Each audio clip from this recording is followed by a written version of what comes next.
Hello, I'm Courtney Munda, and welcome to my English 112 final paper review. I will be reviewing today the Disney 2015 movie Cinderella, done by Walt Disney Studios, and telling viewers why they should see this movie, why it is so incredible. This movie was directed by Kenneth Branagh, and he did an amazing job along with his writer, Aline Brosh McKenna. Also, the film couldn't have been so amazing if it wasn't for the major actors we saw. Lily James, who plays Cinderella, Richard Madden, who plays our prince, Cate Blanchett, who plays the evil stepmother, and Helena Bonham Carter, who plays the fairy godmother.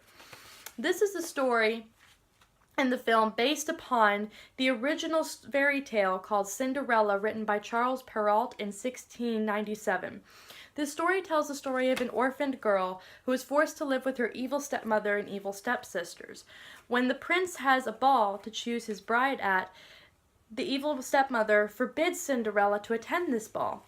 So through the help of Cinderella's fairy godmother, she finds a way to make it to the ball, and Cinderella's future then unfolds from there.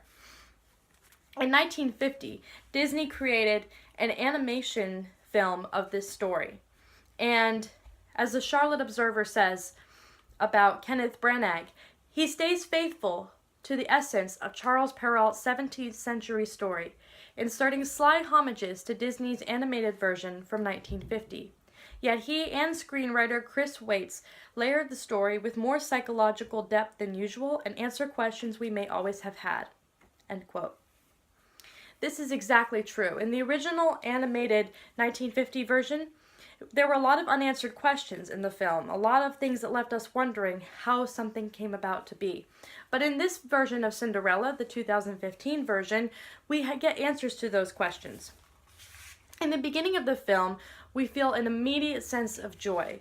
I see two bluebirds flying over a flowery, grassy field where Cinderella is lying in a basket with her mother and father, and she's looking up at them, giggling and smiling. And the fairy godmother, who is also our narrator for the film, says that Cinderella saw the world not as it was, but as perhaps it could be. And we immediately feel a sense of fresh breath air in this film, because Cinderella is so joyful.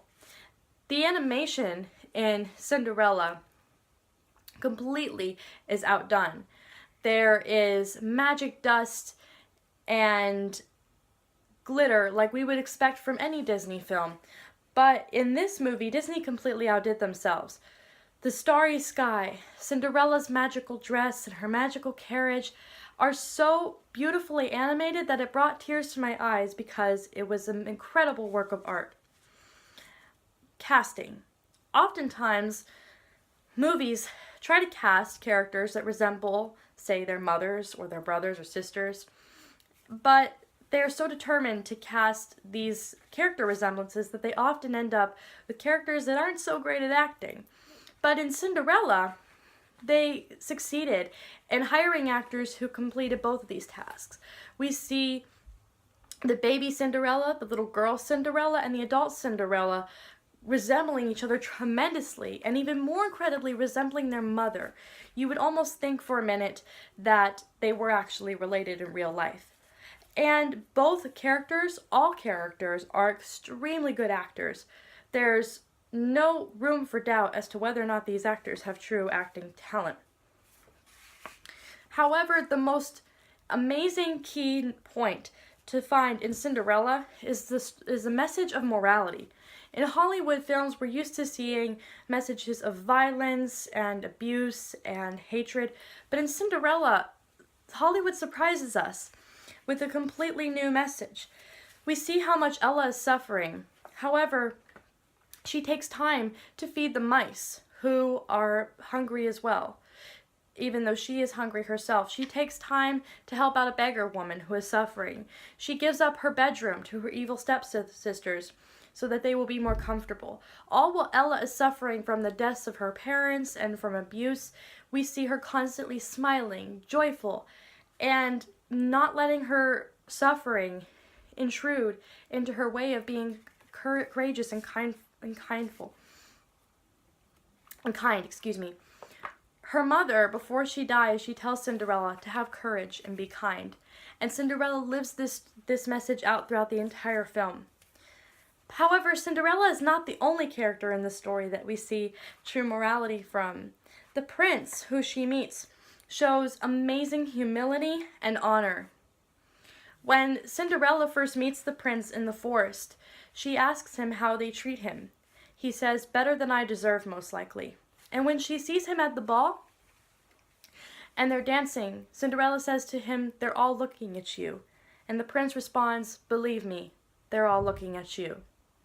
This prince is a character of royalty, and he is constantly lowering himself and showing that he is serving Cinderella rather than expecting her to serve him. And this is an amazing story because we often don't see this message of humility and honor in Hollywood, and it leaves us feeling so hopeful for the future and that this message will get across to people all over the country. And in the original 1950 version of Cinderella, the prince was not even really very existent. He basically met Cinderella at the ball, and she fell in love with him, and they got married. But in this version, we see Cinderella meet him and get to know what his personality's like and why she fell in love with him and see the person he really is, and that's pretty great. I believe that everyone should see this movie Cinderella because it truly shows us lessons that we need for life. It shows us stories of courageousness and kindness and how to be truly humble and honorable. This is a surprise from Hollywood, and Walt Disney Studios completely outdid themselves, and I encourage everyone to see the film Cinderella. Thank you.